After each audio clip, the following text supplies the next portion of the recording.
Oleh karena itu kita berdoa supaya Tuhan membantu ketua pengadilan negeri Jakarta Selatan untuk menunjuk majelis dengan cara membuat penetapan supaya nanti hakimnya misalnya 3, 5 atau 7 adalah hakim-hakim yang betul-betul wakil Tuhan. Jangan seperti hakim yang kemarin menerima doa atau dorongan amplop yang tertangkap di Mahkamah Agung. Oleh karena itu kita berdoa, saya mengajak seluruh masyarakat dalam dan luar negeri untuk berdoa kepada Tuhan kita supaya nanti majelis hakim yang memeriksa, mengadili dan memutus perkara ini, perkara korban almarhum Brigadir Nopriansyah Joshua Huta Barat, betul-betul hakim Tuhan yang menyatakan putusannya itu demi keadilan berdasarkan ketuhanan yang Maha Esa. Kemudian kemungkinan nanti para terdakwa atau tersangka terdakwa maupun penasihat hukumnya akan mengajukan keberatan atau eksepsi dalam bahasa perdata. Kemudian setelah itu maka jaksa akan menanggapi keberatan itu, kemudian akan ada putusan sela atau putusan antara.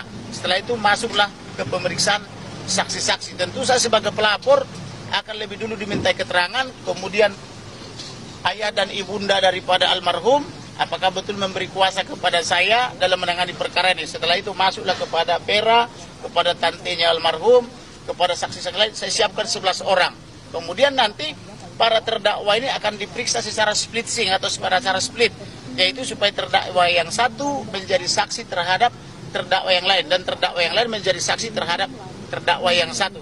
Kira-kira gitu, begitu nanti strateginya. Kemudian dalam perkara ini nanti akan ada penggabungan atau kumulasi, jadi dakwaan bersifat kumulatif, yaitu para pejabat polisi yang melakukan dugaan pembunuhan terencana juga dia terkena obstruction of justice atau menghalang-halangi penyidikan, menghilangkan barang bukti, merusak barang bukti, maka itu mereka nanti akan digabungkan perkaranya dan kemudian juga nanti demikian juga tuntutannya. Kemudian pasal yang digunakan tentu pasal yang terberat, yaitu pasal 340 KUH pidana itu tentang pembunuhan terencana, junto 338, junto 55, 56 KUH pidana.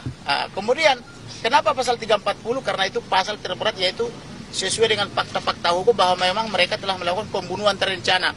Pembunuhan terencana ini buktinya apa? Bahwa begitu mereka nyampe dari Magelang, nyampenya di rumah pribadi Saguling. Tetapi tidak dibunuh di situ karena mereka tidak mau beban itu ditanggung oleh rumah Saguling. Lalu diajak dulu oleh Bu Putri almarhum ke Duren 3, rumah dinas. Lalu di Duren 3 itulah yang bersangkutan terduga atau tersangka Ferdi Sambo telah menyarungkan tangannya, sudah memakai sarung supaya tangannya itu tidak ada jejak mesiu. Kemudian diduga juga sudah pasang peredam supaya tembakan-tembakan itu tidak terdengar oleh tetangga.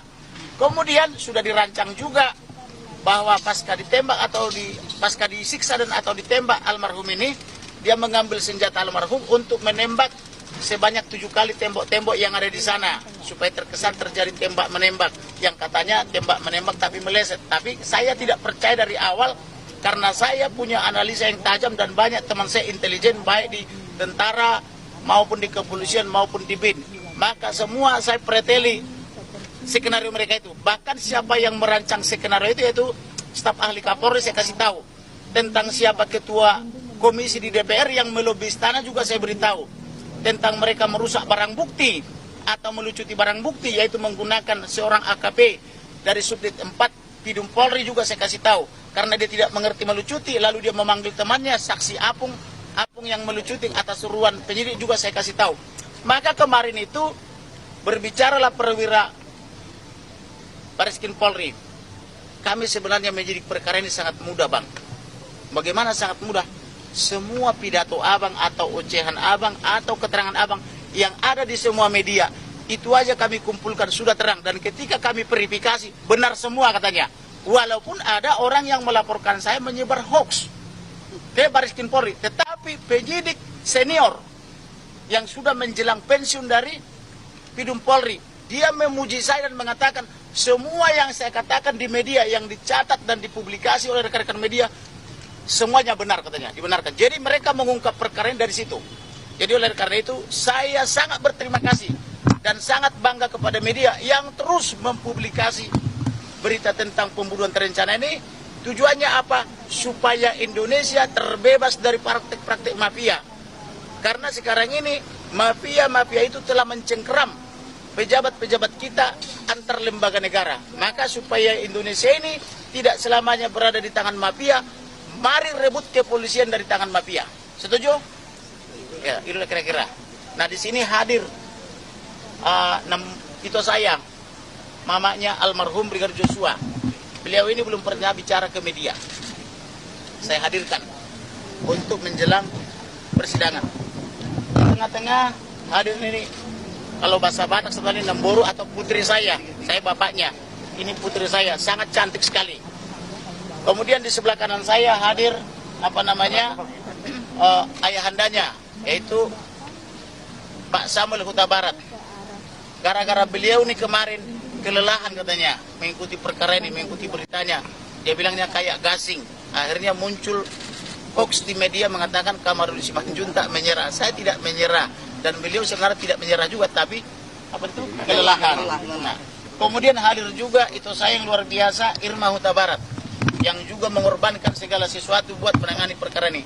Hadir juga rekan-rekan saya, ada Martin, ada Johannes, ada Febri, ada juga kerabat daripada putri saya ini Jenderal Angkatan Darat Purnawirawan Sabar Simanjuntak, ada juga rekan lainnya Kolonel Somana, ada Sabar, ada dua Sabar advokat dan Sabar tentara.